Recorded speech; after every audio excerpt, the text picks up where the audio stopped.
My name's Jason. I found LeafFilter in Chatham at a Ribfest event, actually, coincidentally, and I talked to them a bit there.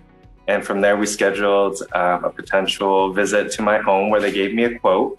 They sent a great gentleman by the name of Andrew, who walked around the house and took the time to inspect my gutters and also take a look at the previous system that I did have, which unfortunately just wasn't working. I felt it defeated the whole purpose that I would still have to go up and still clean out my gutters when I had these guards on. So from there, he explained why LeafFilter was a far superior product and how it could actually prevent me from having to ever get up on a ladder again. So from there, he gave me a great quote. We scheduled an installation date, and the gentleman who came by was fantastic. He took the time to explain what he was going to do.